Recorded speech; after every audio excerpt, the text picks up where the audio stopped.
वयम YouTube channel पर आपका स्वागत है। आज कक्षा 10 के दो चर वाले रैखिक समीकरण युग्म चैप्टर से यूपी बोर्ड में आए हुए प्रश्नों को हल किया जाएगा। जैसे ये 2025 के सीए सेट में आया है, ये 2023 के डीडब्ल्यू सेट में आया है, लेकिन दोनों प्रश्न एक प्रकार के हैं। ऐसे ही टाइप वाइज प्रश्नों को मैं हल करवाऊँगा। एक टाइप के प्रश्न ओवर होने के बाद अगले टाइप के प्रश्न, इस तरह से ऑल टाइप के प्रश्न इसमें सॉल्व करवाया जाएगा। यदि इस पार्ट में नहीं कंप्लीट हो पाया जाएगा तो फिर नेक्स्ट 2-3 पार्ट में इस चैप्टर के सारे टाइप के प्रश्नों को सॉल्व करवाया जाएगा। तो चलिए पहले प्रश्न की ओर मूव करते हैं। ये किस सेट में आया है ये हम नहीं लिख पाया हूँ, लेकिन ये यूपी बोर्ड के किसी सेट में आया हुआ है। देखिए कैसे हल करते हैं। रैखिक समीकरण युग्म x + y = 14 दिया है और x - y = 2 दिया है। इसका हल बताना है हमें। हल बताना है मतलब इसमें जो चर आए हैं उनका मान ज्ञात करना है। x का मान ज्ञात करना है और y का मान ज्ञात करना है। x और y का मान आप ज्ञात कर लेंगे तो ये हल हो जाएगा। ठीक है, तो हल ज्ञात करना है मतलब जो चर हैं एक्स और वाई का मान ज्ञात करना है। एक्स और वाई का मान ज्ञात करने के लिए, अच्छा, इसे रैखिक समीकरण युग्म क्यों कहते हैं? क्योंकि देखिए यहाँ दो समीकरण प्राप्त होते हैं, इसलिए ये समीकरणों का युग्म होता है। रैखिक समीकरण इसलिए कहते हैं क्योंकि यहाँ चरों का घातांक एक होता है। जब एक चर वाले समीकरण होते हैं तो उन्हें रैखिक समीकरण कहा जाता है। दो चर वाले समीकरण को द्विघात समीकरण कहा जाता है और तीन चर वाले समीकरण को त्रिघात समीकरण कहलाता है। रैखिक समीकरण कहने का एक मुख्य कारण ये भी है कि जब इसे ग्राफ पे प्रदर्शित किया जाता है तो एक रेखा प्राप्त होती है। इस समीकरण के लिए भी एक रेखा प्राप्त होगा और इस समीकरण के लिए भी एक रेखा प्राप्त होगी। ठीक है, तो इसलिए इन्हें रैखिक समीकरण कहा जाता है। दो रीजन है। एक रीजन है कि जब इन्हें ग्राफ पे प्रदर्शित किया जाता है तो एक रेखा प्राप्त होती है, एक समीकरण से एक रेखा, दूसरे समीकरण से दूसरी रेखा प्राप्त होती है। दूसरा है कि जब चर का घातांक एक होता है, यहाँ भी चर का घातांक एक है, जब चरों का घातांक या चर का घातांक एक होता है तो उस चर से युक्त समीकरण को रैखिक समीकरण कहा जाएगा। जब चर का घातांक 2 हो जाता है तब वो रैखिक समीकरण नहीं होता है, क्योंकि उसको ग्राफ पे प्रदर्शित किया जाएगा तो वो एक रेखा नहीं एक कर्व प्राप्त होता है। ठीक है, आगे हम लोग डिस्कस करेंगे। चलिए इस क्वेश्चन को सॉल्व करते हैं। तो इस क्वेश्चन को सॉल्व करने का पहले बेसिक तरीका बताता हूँ, फिर उसके बाद शॉर्टकट बताऊँगा। इसे कैसे हल करेंगे, सबसे पहले देखेंगे इनमें से गुणांक बराबर होना चाहिए, या तो x का गुणांक या तो y का गुणांक। तो यहाँ x का गुणांक एक है जी, एक x है और ये भी एक x है। तो बस कुछ नहीं करना, इन्हें आप क्या करिए, या तो जोड़ लीजिए या घटा लीजिए। ठीक है, इस तरह के प्रश्न अभी कुछ और आगे आएंगे, हो जाएंगे। चलिए इनको जल्दी से हम लोग लिख लेते हैं। x + y = 14, ये आपका समीकरण नंबर 1 है।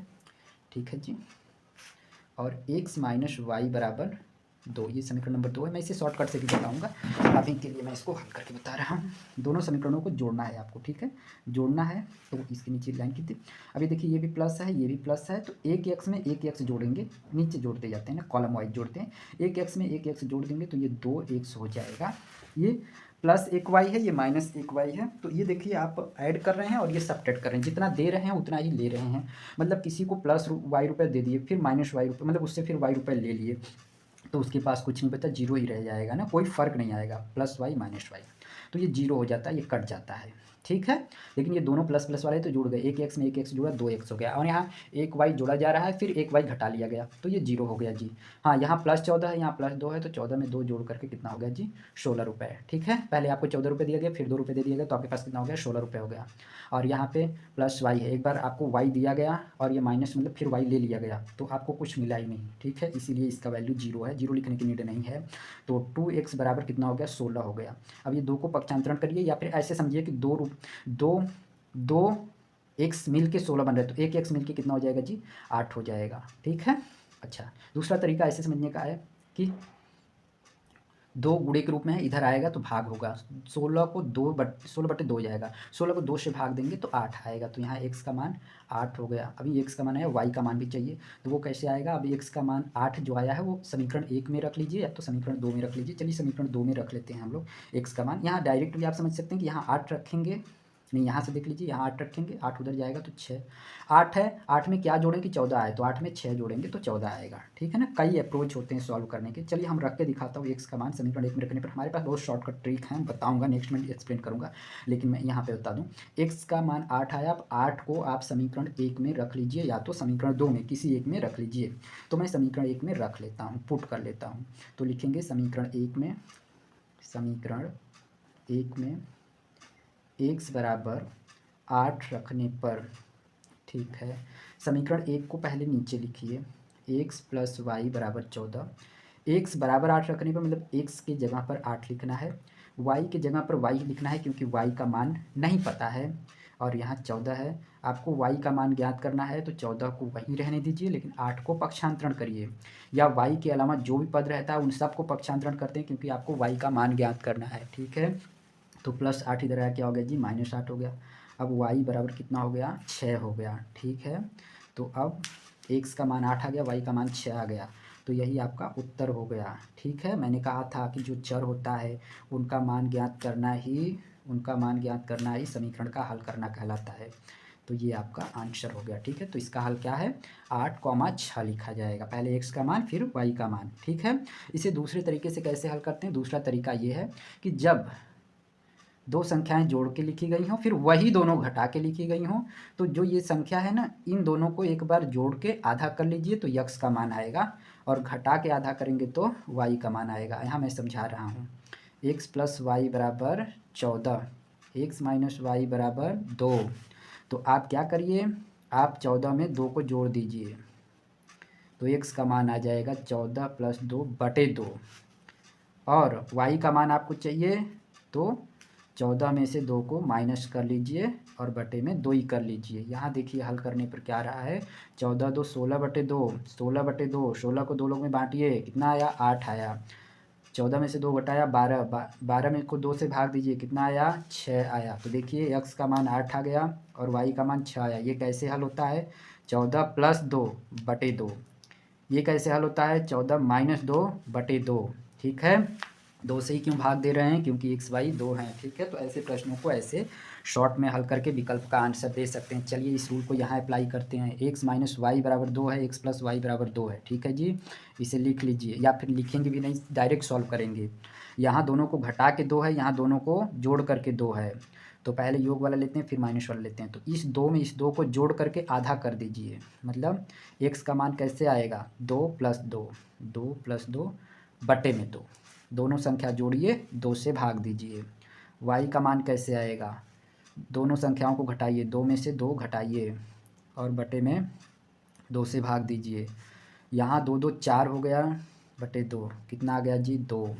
2 में से 2 घटाएंगे 0, 0/2, 0 को 2 लोग में बांटेंगे तो 0 ही रह जाएगा। तो x का मान 2 आया, y का मान 0 आया। यहाँ x का मान 2, y का मान 0, तो ये वाला विकल्प सही हो गया। ठीक है जी, ये वाला विकल्प सही है, विकल्प डी। तो एक बार फिर से प्रोसीजर देख लीजिए कैसे हल करना है। 14 + 2/2, मतलब 14 2 16 का आधा 8, 14 में से 2 घटा लीजिए, 12 का आधा 6।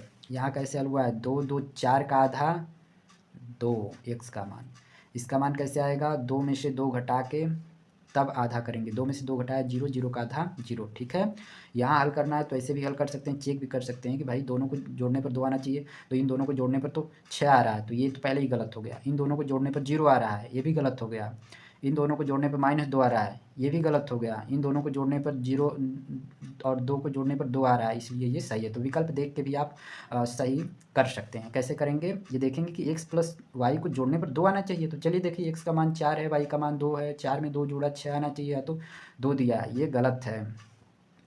x y को जोड़ने पर 2 आना चाहिए, 0 में 0 जोड़ेंगे 0 ही आ रहा है, ये भी गलत है। -2 में 0 जोड़ेंगे -2 आ रहा है, ये भी गलत है। 2 में 0 जोड़ने पर 2 आ रहा है, ये सही है, इसीलिए ये सही आया। ऐसे भी आप कर सकते हैं। चलिए यहाँ x + y = 10 है, x - y = 4 है, तो इससे देख यहाँ से भी विकल्प से डायरेक्ट मैं हल करवा रहा हूँ। देखिए दोनों को जोड़ने पर 10 आना चाहिए, 5 में 2 जोड़ने पर 7 आ रहा है, ये गलत है।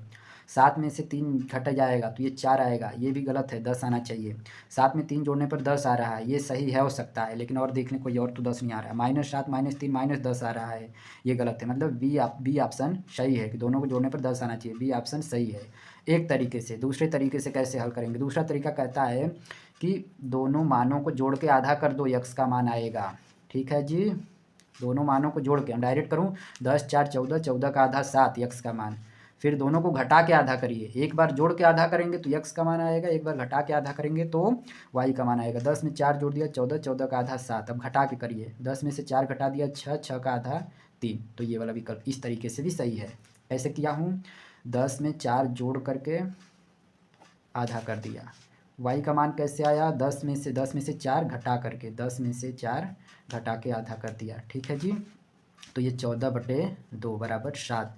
10 में से 4 घट गया, 6/2 बराबर कितना आ गया जी 3 आ गया। ठीक है, दूसरे मेथड से देखिए, यक्स का मान 7, वाई का मान 3। तीसरा मेथड जो पहले सबसे बता दिया हमें, इस तरीके से आप हल करेंगे। पहले समीकरण 1 को लिख लेंगे, फिर समीकरण 2 को लिख लेंगे, फिर दोनों को जोड़िएगा, हर बार जोड़ दीजिएगा, इनको जोड़ देंगे। ठीक है, जोड़ने के बाद 2x का मान आएगा, यक्स का मान कर लीजिएगा। अब इस यक्स का मान समीकरण 1 में रख लीजिएगा, तो फिर y का मान आ जाएगा, तो x और y का मान आ जाएगा। ठीक है, ये विधि 2 नंबर का जब ये प्रश्न आएगा 2 अंकों के लिए, तब आपको ऐसे ही हल करना है। ठीक है, ऐसे प्रश्नों को विलोपन विधि, प्रतिस्थापन विधि से आगे हल किया जाएगा। वज्र गुणन विधि अब सिलेबस में नहीं है, तो केवल विलोपन और प्रतिस्थापन आगे समझाया जाएगा। चलिए अब इस क्वेश्चन को हल करते हैं।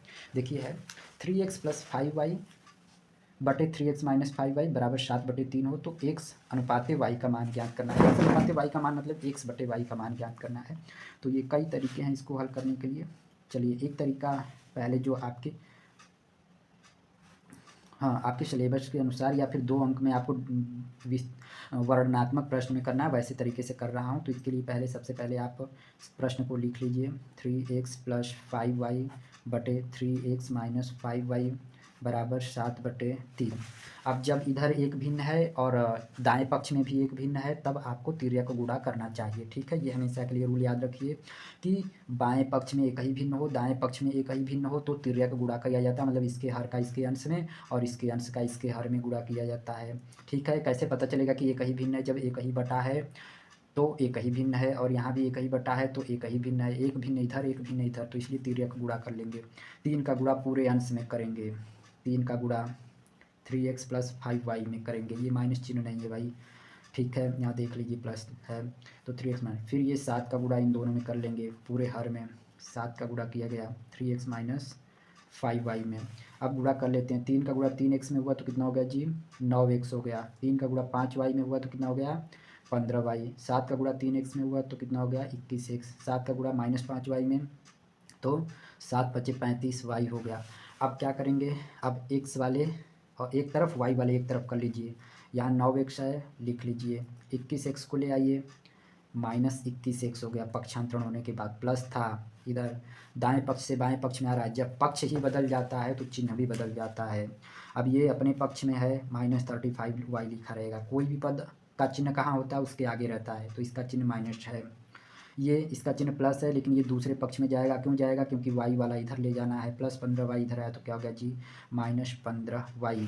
अब देखिए ये +9x -21y, प्लस चिन्ह के साथ माइनस चिन्ह के साथ, तो ये असमान चिन्ह वाले घट जाते हैं। या ऐसे समझिए कि +9 रुपये आपको दिया गया, फिर 21 रुपये वापस लिया गया, तो ये घटाओगे ही आप। जो 9 दिए थे वो भी चला गया, प्लस कुछ पॉकेट से भी चला जाएगा, तो क्या होगा आपके पास -12 हो जाएगा। ठीक है जी, या ऐसे समझिए घटाना ही है, 21 में से 9 घटा दिया 12, और चिन्ह भी 21 का लिखेंगे माइनस। यहाँ दोनों ही ऋणात्मक चिन्ह वाले हैं, समान चिन्ह वाले यहाँ जुड़ जाते हैं और असमान चिन्ह वाले घटाए जाते हैं। यहाँ असमान चिन्ह था इसलिए घटाया हूँ, बड़े में से छोटा को घटा दिया और चिन्ह भी बड़े वाले का लिख दिया। यहाँ -15y -35y ये जुड़ करके कितने हो गए -50y हो गए। अब दोनों पक्षों में माइनस चिन्ह वाले हैं, तो ये क्या करेंगे, कट जाएंगे। या ऐसे समझेंगे कि हम माइनस से गुणा कर सकते हैं दोनों पक्षों में ज़रूरत पड़ने पर, तो हम माइनस से दोनों पक्षों में गुणा करूँगा। अभी बता दिया कि माइनस से गुणा करने पर माइनस वाले प्लस हो जाते हैं, प्लस वाले माइनस हो जाते हैं। ये माइनस वाला ये भी प्लस हो जाएगा, ये भी प्लस हो जाएगा। ठीक है, ऐसा प्लस करने के लिए ही हम माइनस से गुणा कर रहे हैं। जब दोनों पक्ष में माइनस रहते हैं तो आप माइनस से गुणा कर लीजिए। माइनस से गुणा करने पर होता क्या है, माइनस वाला प्लस हो जाता है, ये भी माइनस प्लस हो जाता है। आपको x/y चाहिए, तो अब क्या करिए भाई, एक काम कर सकते हैं कि 12 को पक्षांतरण कर दीजिए। 12 इधर गुणा में इधर आएगा तो भाग हो जाएगा। y गुणे में उसको इधर पक्षांतरण कर लीजिए। 2 पक्षांतरण एक साथ हमने कर लिया। आप कैसे कर रहा हूँ बता रहा हूँ कि x है, इसके बटे में क्या आ गया y आ गया। ठीक है, 12 भी उधर जाएगा तो 50 के बटे में हो जाएगा। फिर इसे आगे हल कर लेते हैं नेक्स्ट स्टेप में। तो ये दोनों ही 2 से कट जाएंगे, ये 2 से 25 बार में कट जाएगा, ये 2 से 6 बार में कटेगा 25, और ये 6 बार में कट गया, तो यहाँ आ गया 25/6। इसका उत्तर विकल्प ए सही है। इसको हल करने का एक दूसरा अप्रोच भी हम बता दूं आपको।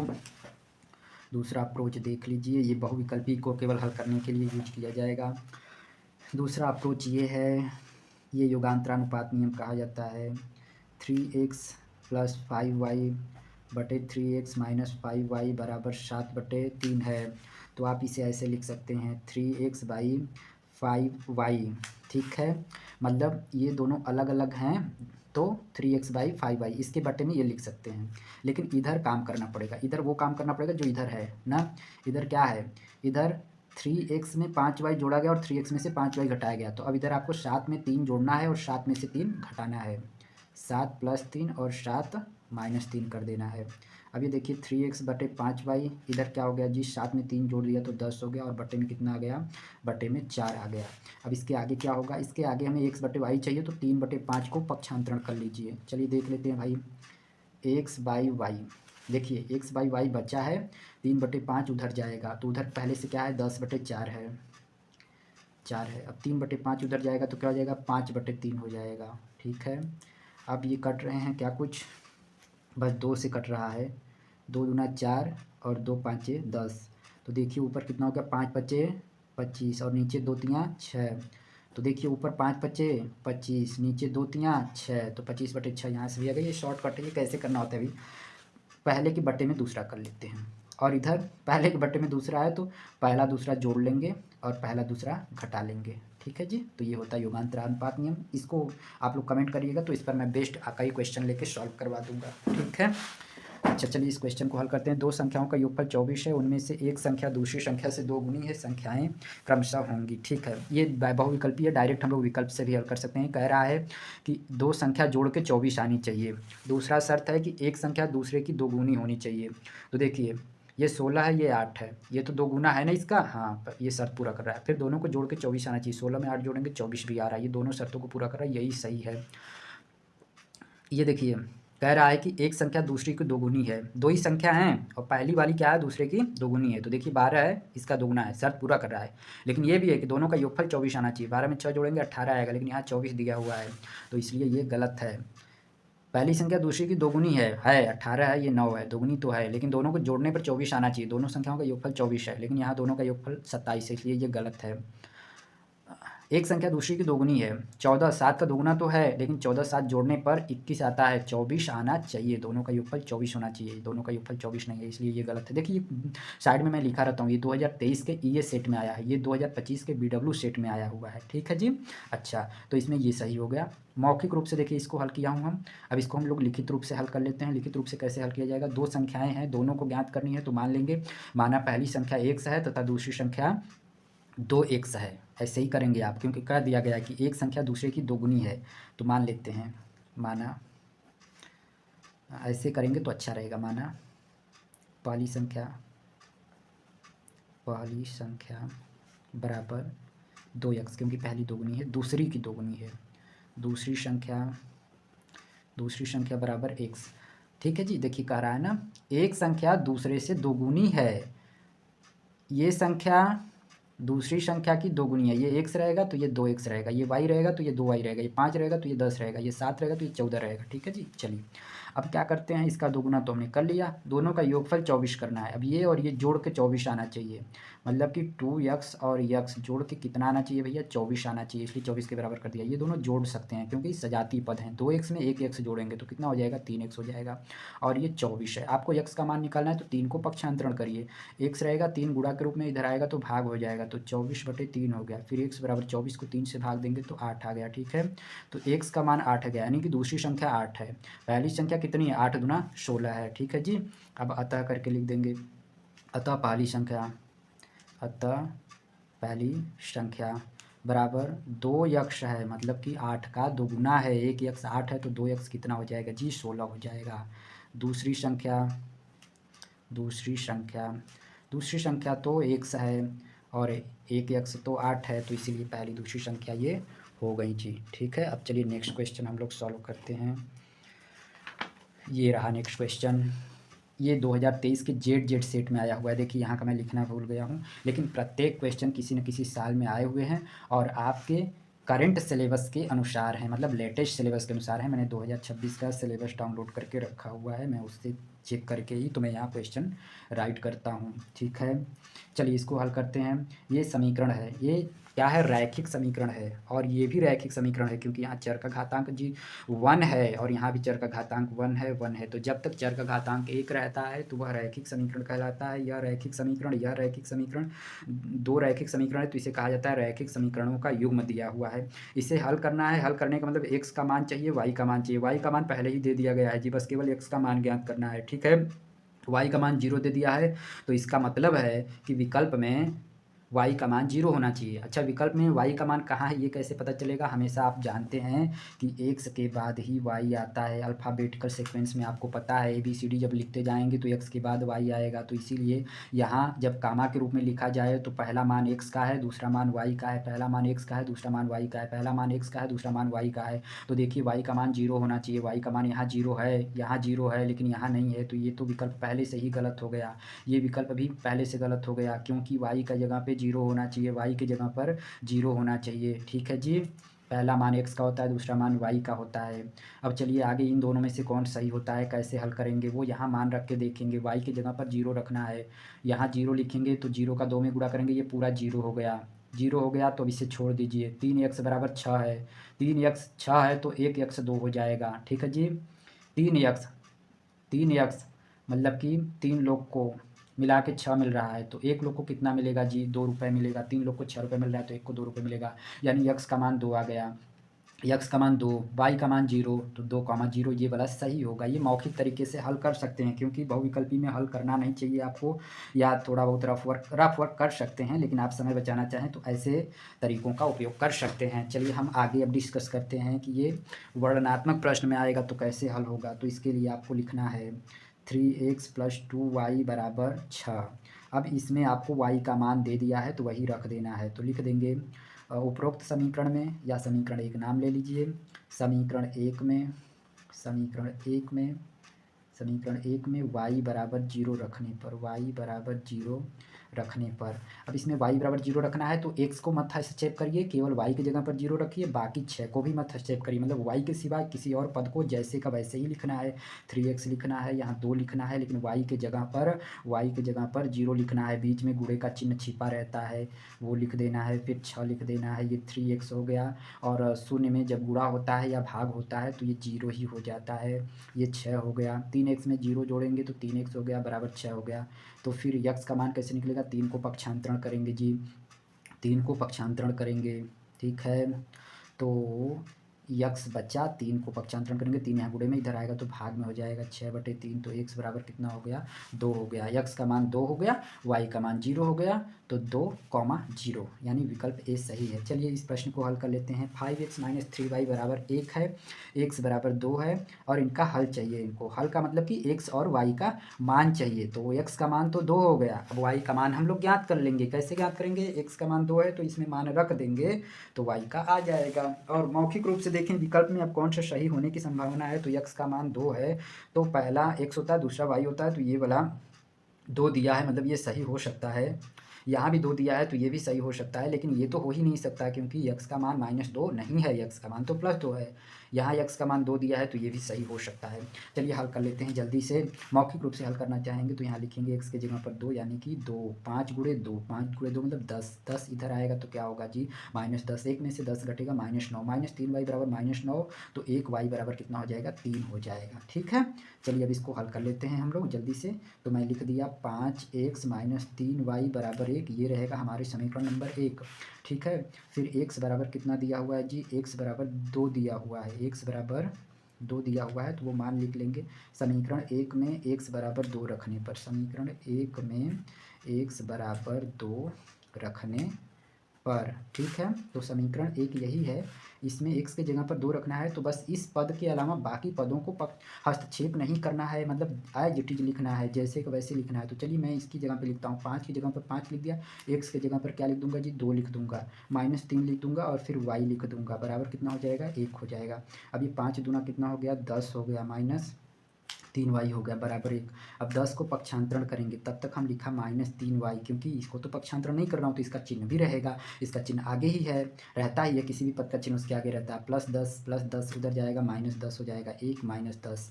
अब फिर इधर इसको हल कर लेता हूँ। ठीक है जी, -3y हो गया, और इधर देख लीजिए ये +1 है, ये -10 है, मतलब असमान चिन्ह है तो घटा के आएगा -9।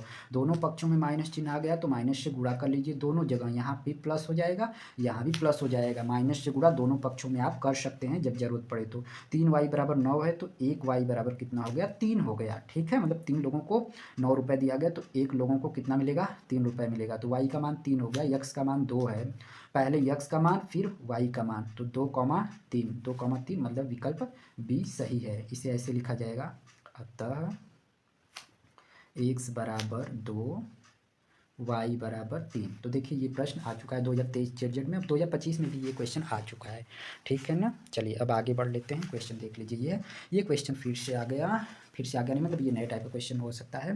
2x + 3y बराबर 18 और x - 2y बराबर 2 का हल होगा। ठीक है, तो अब यहाँ पे हम लोगों को विलोपन विधि से या प्रतिस्थापन विधि से हल करना पड़ेगा। तो चलिए हल कर लेते हैं जी। ठीक है, विलोपन विधि से इसको हल कर लिया जाएगा, और विलोपन विधि यहीं से मैं आपको सिखाना शुरू कर रहा हूँ। विलोपन विधि में क्या करना पड़ता है, एक चर को विलुप्त करना पड़ता है। ठीक है, कैसे विलुप्त किया जाएगा उसके लिए मेथड है। मेथड ये है कि आप यक्स का गुणांक देखिए यहाँ और यहाँ, दोनों गुणांक बराबर कर लेना चाहिए। यदि आप x का गुणांक बराबर नहीं करना चाहते हैं तो छोड़ दीजिए, आप y का गुणांक बराबर कर लीजिए। यहाँ y का गुणांक 3 है, यहाँ y का गुणांक 2 है, ये गुणांक आपको बराबर करना पड़ेगा। कैसे बराबर होगा, 2 को 6 बनाने के लिए 3 का गुणा कर देंगे, 3 को 6 बनाने के लिए 2 का गुणा कर देंगे, तो मतलब इसमें 2 का गुणा करेंगे, इसमें 3 का गुणा करेंगे, तो बराबर हो जाएंगे y के गुणांक। ठीक है, दूसरा तरीका है कि यदि y का गुणांक बराबर करने में कठिनाई हो रही हो तो उसको छोड़ दीजिए, x का गुणांक बराबर कर लीजिए। x का गुणांक यहाँ 2 है, यहाँ 1 है, इसमें 2 से गुणा कर दूं तो ये भी 2 बन जाएगा गुणांक, और ये 2 पहले से ही है तो यहाँ तो गुणा करना ही नहीं पड़ेगा, इसमें गुणा करना पड़ेगा। तो इसमें एक ही समीकरण में गुणा करना है। ठीक है, तो हम यही वाला उपाय करूँगा कि समीकरण 2 में 2 से गुणा करूँगा।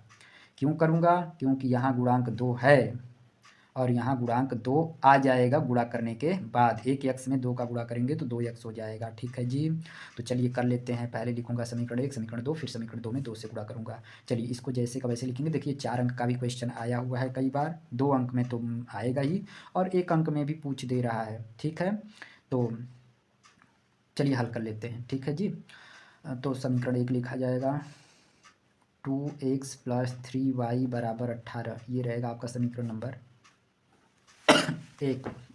फिर दूसरा समीकरण लिखा जाएगा x - 2y बराबर 2। चलिए दोनों, ये दूसरा नंबर का समीकरण हो गया। ठीक है, फिर आगे हल करते हैं। ये समीकरण 2 में 2 से गुणा करना है तो हम लोग लिख लेंगे समीकरण 2 में 2 से गुणा करने पर, समीकरण 2 में 2 से गुणा करने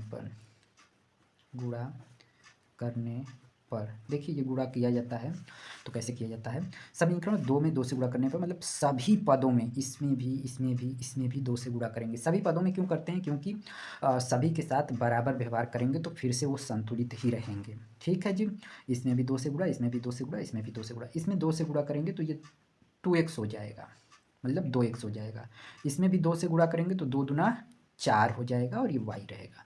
इसमें भी 2 का गुणा कर देंगे तो ये भी कितना हो गया, 4 हो गया। ये रहेगा आपका समीकरण नंबर 3।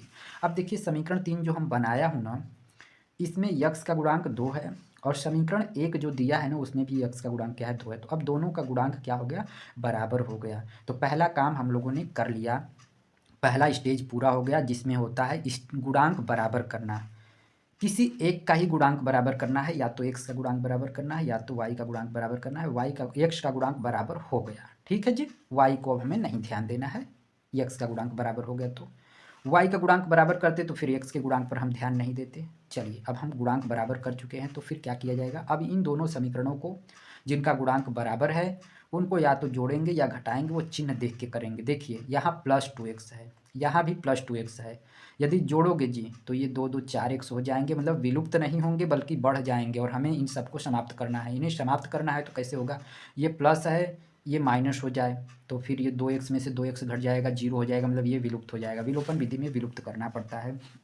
तो जब समान चिन्ह रहे तो आपको घटाना चाहिए, तभी वो कटेंगे। चलिए घटा लेते हैं, तो लिखेंगे समीकरण 1 - 3 से, समीकरण 1 को लिख दिया जाएगा 2x+3y बराबर 18। फिर इसके बाद समीकरण 3 को लिखा जाएगा 2x-4y बराबर 4। घटाने का रूल होता है जी, नीचे वाले समीकरण के सभी पदों का चिन्ह बदल देना है आपको। ये प्लस रहेगा तो माइनस, माइनस रहेगा तो प्लस, प्लस है तो माइनस। ठीक है, ये आप लोग छोटी कक्षाओं में भी पढ़ते आ रहे हैं। जब मैं कह दूंगा कि भाई 50 है, 10 है, 50 में से 10 को घटाइए, तो आप लिखते थे 50, लिखते थे 10 और यहाँ चिन्ह लिख देते थे माइनस। ये चिन्ह अपने से लिखते थे। क्यों भाई, यहाँ तो चिन्ह प्लस दिया गया था, यहाँ भी चिन्ह कुछ नहीं दिया गया तो प्लस, यहाँ भी कुछ नहीं दिया गया तो प्लस, लेकिन आपने अपने से माइनस क्यों किया? इसीलिए किया ना कि नीचे वाला जो पद लिखा जाता है उसका चिन्ह उल्टा कर देते हैं। प्लस था तो माइनस कर दिया। वही काम यहाँ भी करेंगे, बीजगणित है तब भी, कि जो नीचे वाला समीकरण है उसका चिन्ह बदल दिया जाएगा और प्रत्येक पद का बदल देंगे। ये देखिए, पहले क्या था? प्लस था, अभी क्या हो गया? माइनस। ये माइनस था तो प्लस हो जाएगा, ये प्लस था तो क्या हो गया? माइनस हो गया। तो अब 2x का चिन्ह आपको प्लस नहीं देखना है, 2x का चिन्ह माइनस देखना है। 4y का चिन्ह माइनस नहीं देखना है, प्लस देखना है। 4 का चिन्ह प्लस नहीं माइनस। जैसे यहाँ 10 के चिन्ह को आप माइनस देखते हैं तो 50 में से 10 घटाते हैं तो 40 आता है ना, वही काम। अब प्लस 2x है और ये -2x है, ये अब इनवैलिड है, ये वैलिड है। ये 2x का चिन्ह क्या है? माइनस, वो +2x, ये -2x, तो ये 0 हो गए। ठीक है, 0 अब लिखना नहीं है, इसी को काट देते हैं लोग। अब ये +3y और ये 4y का चिन्ह क्या है? प्लस है। +3y + 4y तो +7y हो गया जी। अब आगे प्लस लिखने की ज़रूरत नहीं है, बीच में रहता है तो लिखना पड़ता है। 18 और ये 4 का चिन्ह माइनस, 18 में से 4 घट गया तो कितना हो गया जी? 14 हो गया। आपको y का मान चाहिए तो 7 को पक्षांतरण करना पड़ेगा, 14/7 हो जाएगा। फिर y का मान कितना हो गया? 2 हो गया। तो y का मान 2 आया। अब ये मान 2 कहाँ रखना पड़ेगा आपको? y का मान आ जाएगा तो आपको किसी एक समीकरण में रखना पड़ेगा, या तो समीकरण 1 में या तो समीकरण 2 में। और अभी देखिए हमारा उत्तर आ चुका है। y का मान 2 चाहिए ना, तो इसी में केवल y का मान 2 दिया है। यहाँ तो y का मान 4 है, यहाँ y का मान 6 है, यहाँ y का मान 8 है, तो यही वाला विकल्प सही होगा। तो ये ध्यान रखिएगा, बहुविकल्पी करना है तो एक मान आने के बाद ही चेक कर लीजिए कि ये वाला मान यदि एक ही जगह पर दिया है तो वही वाला विकल्प सही हो जाएगा। जैसे कि यहाँ हुआ, यहाँ y के अन्य मान अलग अलग दिए हैं और यहाँ 2 दे दिया है, ठीक है, और 2 ही आया है, तो यही वाला विकल्प सही होगा। ठीक है, लेकिन हम यहाँ हल करके आगे दिखाऊंगा। y का मान 2 हो गया तो y का मान समीकरण 1 में या तो समीकरण 2 में रखेंगे। तो समीकरण 1 में रखना, समीकरण 2 में रखना ठीक लग रहा है तो मैं समीकरण 2 में रख लेता हूँ। तो लिखूँगा समीकरण 2 में y बराबर, समीकरण 2 में y बराबर 2 रखने पर, ठीक है जी। तो समीकरण 2 में रखना है तो समीकरण 2 को लिख लीजिए, समीकरण 2 को लिख लीजिए। यहाँ लिख लीजिए x - 2y बराबर 2। अब y का मान रखना है तो y वाले पद के अलावा सभी को कॉपी कर लीजिए, x को जैसे का वैसे, माइनस को भी जैसे का वैसे, बराबर 2 भी वैसे। 2y के प्लेस पर y का मान 2। अब x हो गया, -4 हो गया, बराबर 2 हो गया। x बराबर -4 उस तरफ जाएगा तो 2 + 4, x बराबर कितना हो गया जी? 6। तो y का मान 2, x का मान 6, x का मान 6, y का मान 2, ये करेक्ट। पहले x का मान लिखा जाएगा फिर y का मान लिखा जाएगा। चलिए आगे बढ़ते हैं। रैखिक समीकरण युग्म इतना और इतना के हलों की संख्या होगी। ये रैखिक समीकरण युग्म हम लोगों को हल करना है, ठीक है जी। तो सर चलिए इस समीकरण को हल कर लेते हैं। चलिए हल कर लेते हैं। रैखिक समीकरण युग्म 4/3x + 2y बराबर 8। रैखिक समीकरण क्यों कह रहे हैं? क्योंकि चर का घातांक 1 है, चर का घातांक 1, यहाँ भी चर का घातांक 1। जब तक चर का घातांक 1 रहता है वो रैखिक समीकरण कहलाता है। ये रैखिक समीकरण है, ये भी रैखिक समीकरण है, ठीक है। दोनों को हल करना है, नहीं बस केवल हलों की संख्या बतानी है कि कितने मान आएंगे, x y के कितने मान आएंगे, ठीक है। कई बार एक मान आता है, कई बार एक से ज़्यादा आता है और कई बार कोई मान नहीं आता है। चलिए ये भी हम कंडीशन समझा देता हूँ कि कब x और y का एक मान आता है, कब एक से ज़्यादा मान आते हैं और कब एक भी मान नहीं आते हैं, ठीक है। इसके लिए शर्त कंडीशन होती है जी, वो यहीं समझा दूं कि a1/a2 और यहाँ लिखेंगे हम b1/b2। ये क्या है a1/a2, b1/b2? ये मैं अभी बता रहा हूँ, ठीक है। बस 3 कंडीशन लिखने के बाद a1/a2, b1/b2 और यहाँ भी c1/c2। फिर आगे a1/a2, b1/b2 और C1/C2, ये मैं कंडीशन लिखूँगा ना। तो चलिए इसको हम A1 A2 क्या है, B1 B2 क्या है वो यहाँ पे स्पष्ट करा देता हूँ ना। जैसे एक समीकरण ये लिखा गया है 2x + 1y + 5 बराबर 3x + 2y + 8, ठीक है जी। तो इसमें मान रखा जाता है यक्स का गुणांक क्या है, 2 है, तो ये ए का मान होता है, वाई का गुणांक बी का मान होता है, और ये किसका मान होता है जी, सी का मान होता है। एक समीकरण मैं लिख के दूसरा समीकरण, इसी समीकरण को लिख के दिखाता हूँ, देखिए कैसे लिखेंगे हम लोग। इस समीकरण को ऐसे लिखेंगे 2x + y - 5 = 0। ये 5 को इस तरफ पक्षांतरण कर लेंगे ना। हाँ, क्यों कर लेते हैं, क्योंकि ये जो रैखिक समीकरण का व्यापक रूप होता है उसमें यही होता है कि बराबर के इधर ही सभी पद होने चाहिए, इधर 0 होना चाहिए, ठीक है। तो इधर 2 पद पहले से थे, इस अचर पद को भी इधर ही ले आए बाएं पक्ष में ना, इसे अचर पद कहते हैं। ये x वाला पद है, ये y वाला पद है, ये अचर पद है। अचर पद का मतलब संख्या क्या होता है, अचर होता है। ये सब चर होते हैं। इंग्लिश अल्फ़ाबेट के जितने भी अक्षर हैं A से Z तक, उनका मान हर प्रश्न में बदलता रहता है, प्रश्न टू प्रश्न वैरी करता रहता है। इस वजह से उन्हें चर कहा जाता है, मतलब वो विचरण करने वाले हैं। और ये किसी भी प्रश्न में चला जाएगा, इसे 5 ही कहा जाएगा, इसका वैल्यू 5 ही रहेगा। इस वजह से ये क्या है, अचर है, ठीक है। तो सभी चर और अचर बाएं पक्ष में लिख दिए जाएं, दाएं पक्ष में 0 रहता है, तो ये समीकरण का व्यापक रूप है। और इसी से हम लोग तुलना करके A1 B1 C1 का मान ज्ञात करते हैं, ठीक है। तो यहाँ से A1 B1 C1 का मान आपको मिल जाएगा। क्या मिल जाएगा, इसे तुलना कैसे करना है वो भी मैं बता दूँ। A1x + B1y + C1 = 0, ये होता है व्यापक रूप ना जी। तो यक्स का गुणांक A1, यहाँ यक्स का गुणांक 2, तो इसका मतलब A1 का मान क्या है, 2 है। तो यहाँ A का मान क्या, A1 का मान है जी 2, ठीक है। दूसरा y का गुणांक B1, यहाँ y का गुणांक 1 y है, तो B1 का मान कितना हो गया, 1 हो गया। B1 का मान हो गया 1, y का गुणांक B1, y का गुणांक 1, तो B1 का मान 1 है। C1 ये अचर पद होता है, तो ये लिखते हैं। तो C1 का मान है -5, चिन्ह सहित लिखना है जी। तो C1 का मान कितना है, -5, ये हो गया। पहले समीकरण का तुलना करने से A1 B1 C1 आ गए। यहाँ डायरेक्ट भी देख लेंगे, यक्स के आगे 2 है A1, y के आगे 1 है B1, ये पूरा C1। दूसरा समीकरण लिख लेंगे 3x + 2y = 8, इसको पक्षांतरण कर लीजिए भाई। तो 3x + 2y - 8 = 0, इसकी तुलना कर लीजिए। A2x + B2, ये दूसरा समीकरण है ना, तो इसमें सब 2 हो जाते हैं। ABC में 2 लग गया, ठीक है। तो अब देखिए यक्स का गुणांक A2 है, यक्स का गुणांक 3 है, तो A2 का मान क्या है, 3 है। A2 = 3। यक्स y का गुणांक B2 है, y का गुणांक 2 है, तो B2 का मान कितना हो गया, B2 का मान 2 हो गया। C2 का मान -8 हो गया, C2 का मान कितना हो गया जी, -8 हो गया। डायरेक्ट देखेंगे A2 B2 C2, ये पूरा C2 रहता है। ABC क्रम में बोलना है। पहला समीकरण रहेगा तो A1 B1 C1, दूसरा समीकरण रहेगा तो A2 B2 C2, ठीक है जी। तो ये होते हैं A1 B1 C1 A2 B2 C2, ठीक है। तो कैसे समीकरण से प्राप्त करना है, एक बार फिर से एक उदाहरण लेके हम बता देता हूँ। डायरेक्ट कैसे आप लोग हल करेंगे, जैसे 5x + 9y - 7 = 0 दे दिया। दूसरे समीकरण में x - 5y + 2 = 0, तो यहाँ से A1 B1 C1 का मान आप ज्ञात करके बता सकते हैं, ठीक है। इस समीकरण से A2 B2 C2 का मान ज्ञात हो जाएगा। कैसे ज्ञात होगा जी, x का गुणांक लेंगे, फिर y का गुणांक लेंगे, फिर अचर पद लेंगे। 5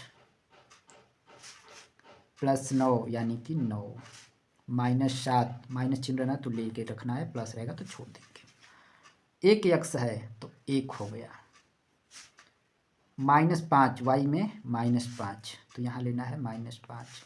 फिर ये C2 का मान क्या हो जाएगा जी, 2 हो जाएगा, ठीक है। तो ऐसे मान ज्ञात किया जाता है A1 B1 C1। चलिए यहाँ भी A1 B1 C1 हम लोग ज्ञात कर लें। यहाँ भी A1 4/3 है, A1 4/3 है, B1 2 है, और C1 क्या है जी, -8। इसको इस तरफ पक्षांतरण कर लेंगे तो दूसरे समीकरण में A2 B2 C2, A2 का मान 2, B2 का मान B2 A2 B2 C2, 12 इधर जाएगा तो -12 हो जाएगा। चलो अब हमें ना A1/A2 ज्ञात करना पड़ेगा। A1/A2 मतलब कि इसके बटे में ये लिखना है 4/3/2 लिख लेना है।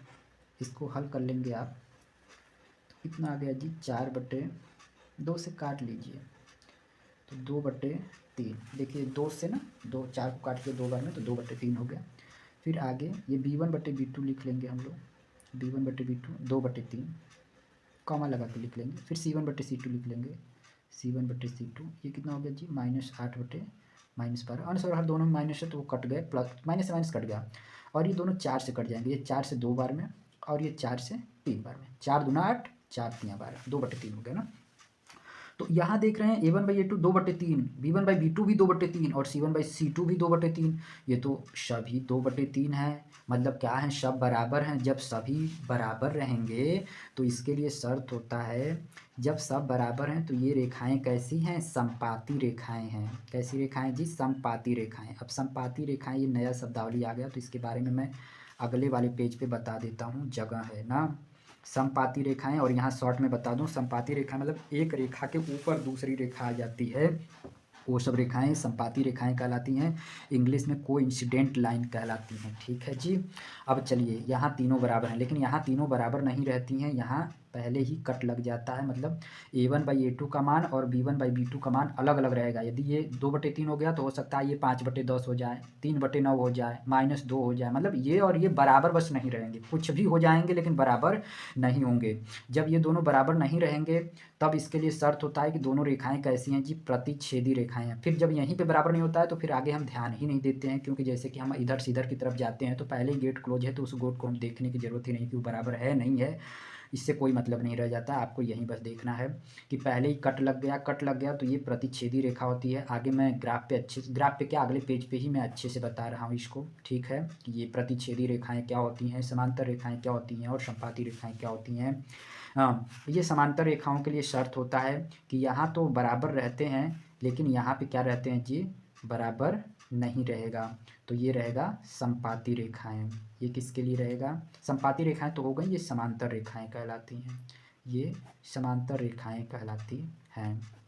ठीक है, इनको मैं डिटेल में फिर आगे वाले पेज पे सॉल्व करवा रहा हूँ। अभी यहाँ पे मैंने क्या सिखाया, यहाँ पे सिखाया कि समीकरण में A1 B1 C1 ज्ञात करना, पहले समीकरण में। दूसरे समीकरण में A2 B2 C2 ज्ञात करना। ठीक है, A1 B1 C1, और जहाँ केवल y लिखा है तो वो एक y, मतलब यहाँ गुणांक 1 है जी।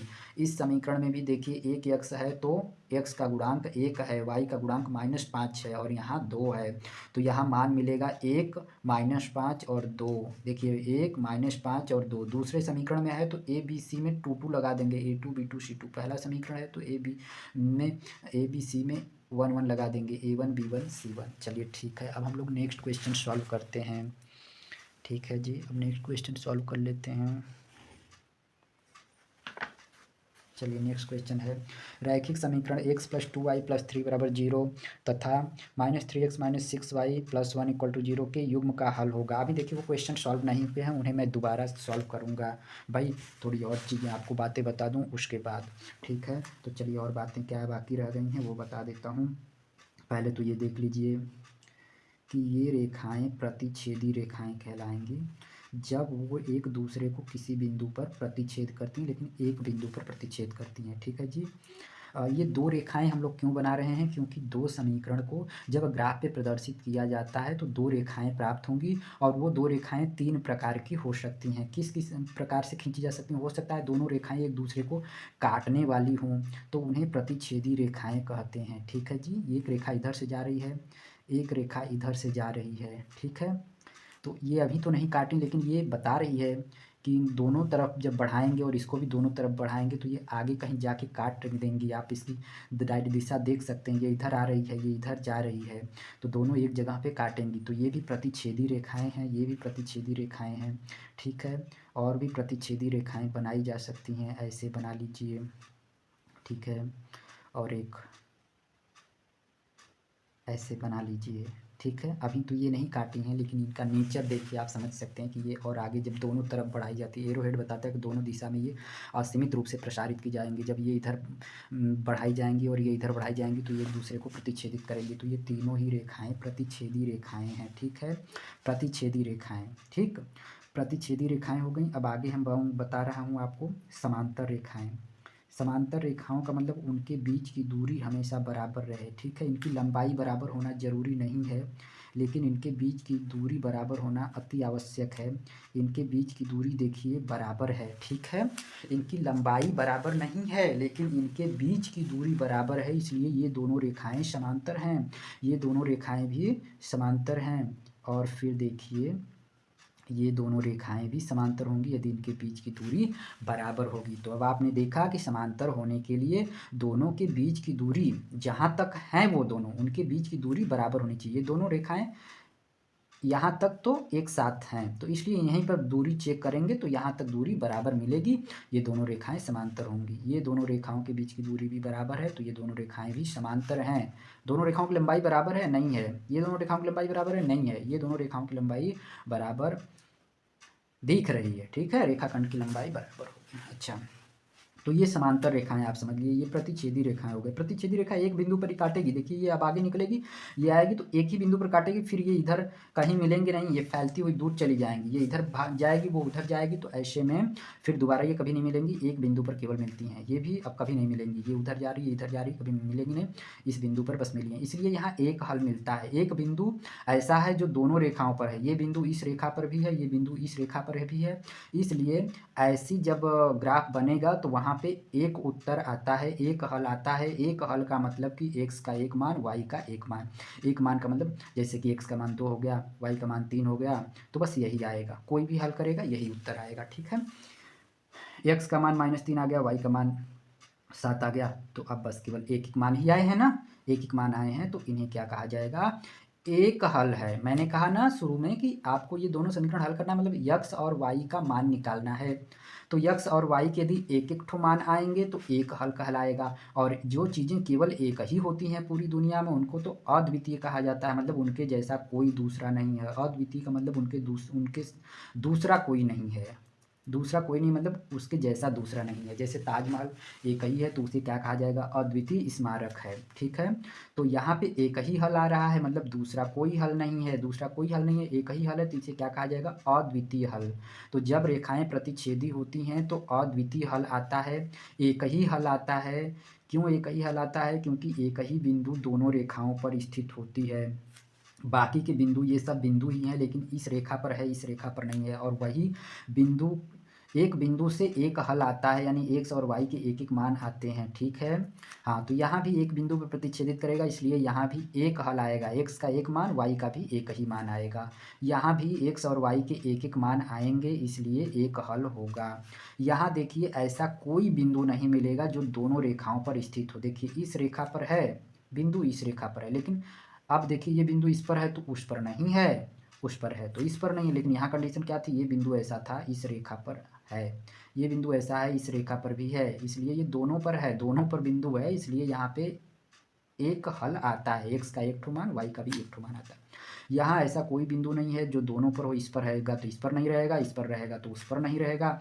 ऐसे केस में यहाँ कोई उत्तर नहीं आता है, यहाँ कोई हल नहीं आता है, ठीक है। तो यहाँ एक हल आता है, यहाँ कोई हल नहीं आता है, ठीक है। एक्स और वाई के कोई मान आएंगे ही नहीं। तीसरे प्रकार की रेखाएं जो खींची जाती हैं वो ऐसी खींची जाती हैं कि एक रेखा है और दूसरी रेखा भी इसी रेखा पर से ही चली जाती है, ठीक है जी। दूसरी रेखा भी इसी रेखा पर से होके जा रही है, तो इसे कहा जाता है समपाती रेखाएं, ठीक है। समान पाथ का अनुसरण कर रही हैं, समान रास्ते का अनुसरण कर रही हैं, एक जिस रास्ते से गई दूसरी भी वही रास्ता अनुसरण कर रही है। समपाती, समान पाथ का अनुसरण कर रहे हैं, तो ये समपाती रेखाएं हैं, ठीक है। इन्हें कहा जाएगा समपाती रेखाएं। समपाती रेखा के केस में क्या होगा, जितने बिंदु आएंगे दोनों पर आएंगे, ये बिंदु, ये बिंदु, ये बिंदु, ये बिंदु, ये बिंदु, सभी बिंदु दोनों रेखाओं पर हैं। तो इस तरह से ऐसे कितने बिंदु हैं जो दोनों रेखाओं पर हैं, तो अनंत बिंदु हैं जो दोनों रेखाओं पर हैं। देखिए ये छोटे छोटे बिंदु का ना अनंत बिंदु इसे में खींचे जा सकते हैं, ठीक है। इनकी लंबाई भी बढ़ाई जा सकती है। तो अनंत बिंदु से मिलके एक रेखा बनती है और दोनों रेखाएं एक ही पाथ का अनुसरण कर रही हैं, एक ही रास्ते का अनुसरण कर रही हैं, तो सभी बिंदु जो एक रेखा पर हैं वही बिंदु दूसरे रेखा पर हैं, तो इस तरह से अनंत बिंदु दोनों रेखाओं पर स्थित हैं। इसीलिए अनंत हल आता है। अनंत हल का मतलब असीमित रूप से अनेक हल आते हैं। मतलब एक्स के भी 50,000 से ज़्यादा हल आएंगे तो वाई के भी 50,000 से ज़्यादा हल आएंगे। मतलब यक्स के 5, 7, 9 मान हो गए तो उसी तरह वाई के भी उतने ही मान आ जाएंगे। यहाँ तो यक्स का एक ठो मान आया, वाई का भी एक ठो मान आया, अब दोबारा आएगा ही नहीं दूसरा मान। लेकिन यहाँ यक्स के भी अनेक हल आ रहे हैं, वाई के भी अनेक हल आ रहे हैं, तो इसलिए यहाँ पे क्या आएगा, कहा जाता है कि इस समीकरण युग्म के यानी कि इन दोनों समीकरणों के जिनके लिए दोनों रेखाएं संपाती हुई हैं उनके अनेक हल आ रहे हैं। ठीक है, तो यहाँ पे अनेक असीमित रूप से अनेक हल या अनंत हल कहा जाता है कई प्रकार से। देखिए यहाँ लिखा हुआ अपरिमित रूप से अनेक हल, और यहाँ पे क्या लिखा है अद्वितीय हल, मतलब कि केवल एक हल आएगा, दूसरा कोई नहीं है, तो उसे कहा जाएगा अद्वितीय हल। तो यहाँ मैं लिख देता हूँ, इस केस में कितने हल आएंगे, अद्वितीय हल। जब रेखाएं प्रतिच्छेदी होंगी तो कितने हल आएंगे, अद्वितीय हल, मतलब कि दूसरा कोई नहीं, केवल एक हल, केवल एक हल। इस केस में कितने हल आते हैं, केवल एक हल। केवल एक हल का मतलब है कि यक्स का एक मान, वाई का एक मान।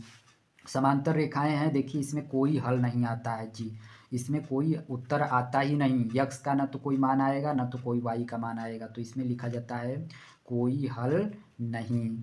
और इसमें क्या लिखा जाएगा, इसमें असीमित रूप से या अपरिमित रूप से अनेक हल। अपरिमित रूप से अनेक हल मतलब उनकी गिनती नहीं हो सकती है। अपरिमित रूप से अनेक हल, अपरिमित रूप से अनेक हल, अपरिमित रूप से अनेक हल यहाँ आता है।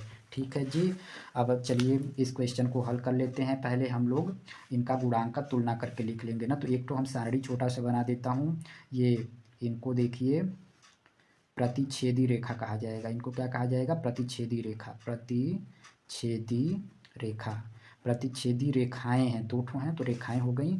यहाँ पे एक हल आता है, एक हल को केवल एक हल कहेंगे या फिर अद्वितीय हल कहेंगे। केवल एक हल, केवल एक हल मतलब एक्स और वाई के एक एक ठो मान ही आएंगे, केवल एक हल। और प्रतिच्छेदी रेखाओं में केवल एक हल आएगा, और इसके कितने हल आएंगे, समांतर रेखाओं के, समांतर रेखा के केस में, समांतर रेखा के केस में इन्हें समांतर रेखा कहते हैं, समांतर रेखाएं। इसमें समांतर रेखाओं में कोई हल नहीं आता है, कोई हल नहीं। और इन केस में क्या होता है भाई, ये समपाती रेखाएं हैं, समपाती रेखाएं, समपाती रेखाओं में कितने हल आएंगे, अनेक हल आएंगे, अनेक हल। इसी को कहा जाएगा अपरिमित रूप से अनेक हल। ठीक है, यहाँ एक ही हल आएगा, यहाँ कोई हल नहीं आएगा, और यहाँ अनेक हल आएंगे। ठीक है, अब इनके लिए और लिखा जाएगा कि कब ये पहचानेंगे हम लोग, A1 B1 से तुलना करके कब पहचान जाएंगे कि केवल एक ही हल आया, केवल एक नहीं। ये यहाँ कर दे रहा हूँ जी, जब ये वाली प्रतिच्छेदी रेखाएं होती हैं तो उस समय A1 B1 में क्या रिलेशन बनता है, A1/A2 बराबर नहीं B1/B2। मतलब देखिए जैसे काट रही है ना उसी तरह ये काट देंगी ना। ये गेट पहले ही बंद हो गया तो फिर अगला गेट हमें देखना ही नहीं होता है। प्रतिच्छेदी के लिए यही शर्त है कि देखेंगे A1/A2 B1/B2 बराबर नहीं है, मतलब काटने लगी पहले ही काट दी तो प्रतिच्छेदी रेखा है, और प्रतिच्छेदी रेखा है तो एक ही हल आएगा। क्या हल आएगा, केवल एक ही हल आएगा। फिर देखिए अब समांतर के लिए क्या शर्त होगा, A1/A2 इक्वल टू B1/B2। देखिए यहाँ समांतर बन रहा है, ठीक है। फिर आगे जो है कि ये कट नहीं रहेगा, कट रहेगा C1/C2। तो यहाँ से ही स्पष्ट हो जाएगा, जैसे यहाँ से स्पष्ट हो गया कि ये प्रतिच्छेदी है तो यहाँ से स्पष्ट हो गया कि अरे ये तो समांतर है, समांतर है।